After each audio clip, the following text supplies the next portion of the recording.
और मेरी उमर साहब से ये रिक्वेस्ट रहेगी, अगर आप अपने आप को बचाना चाहते हो, अगर आप चाहते हो कि आपकी छवि खराब ना हो, तो तुरंत डेली वेजर के हक में जो आपने पिछले असेंबली सेशन में वादा किया था कि मैं अगले असेंबली सेशन में रोड मैप बताऊंगा, उस रोड मैप की क्लैरिफिकेशन जो है ये 30 मार्च से पहले पहले मिलनी चाहिए।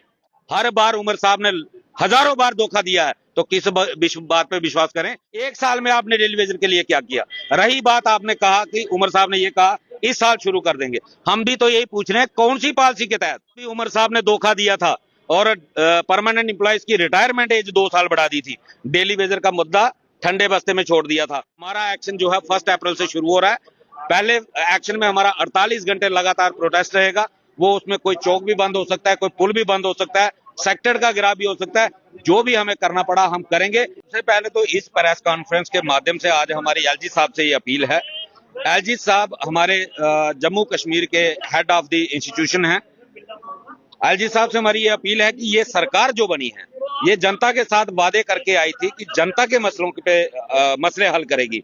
डेली वेजर के साथ वादा किया था कि डेली वेजर की रेगुलाइजेशन होगी, लेकिन 2 असेंबली सेशन लगे हैं और दोनों असेंबली सेशन में जनता के हित में एक भी फैसला जो है वो नहीं लिया गया।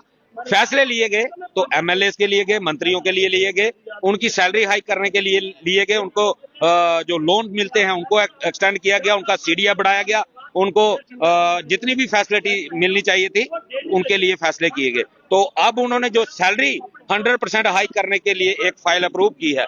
हमारी एलजी साहब से पीएच एम्प्लॉय यूनाइटेड फ्रंट ये अपील करता है कि जब तक डेली वेजर की रेगुलाइजेशन नहीं होती, इस फाइल के ऊपर एलजी साहब साइन ना करें, क्योंकि एलजी साहब इस स्टेट के मालिक हैं और हम भी इसी स्टेट के रहने वाले हैं। हमारा भी कॉन्स्टिट्यूशनल राइट बनता है। हम 31 साल से सरकार को सेवाएं दे रहे हैं, हमारी तरफ सरकार का ध्यान नहीं है, लेकिन ये लोग 1.5 साल पहले एमएलए बने, आज इनको डबल सैलरी चाहिए। कौन से कॉन्स्टिट्यूशन इनके ऊपर लागू होता है जो हमारे ऊपर लागू नहीं होता? ये एलजी साहब से हमारी अपील है। और रही बात हमारे एक्शन की, तो हमारा एक्शन जो है 1 अप्रैल से शुरू हो रहा है।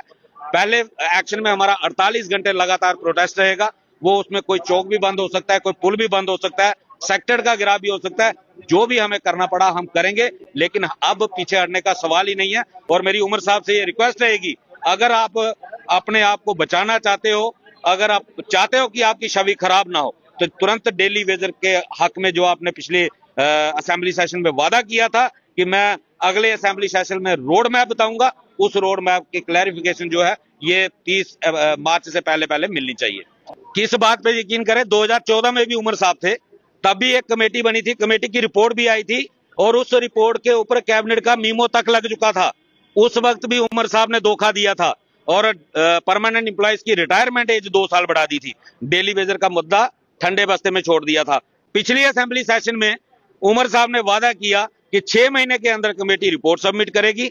अगले बजट सेशन में हम हाउस को भी बताएंगे और जम्मू की जनता को भी बताएंगे कि हमने 1 साल में डेली वेजर के लिए क्या किया है। मैं यही तो सवाल पूछ रहा हूं, यही तो हमारा सवाल है, 1 साल में आपने डेली वेजर के लिए क्या किया? रही बात, आपने कहा कि उमर साहब ने ये कहा इस साल शुरू कर देंगे, हम भी तो यही पूछ रहे हैं कौन सी पॉलिसी के तहत?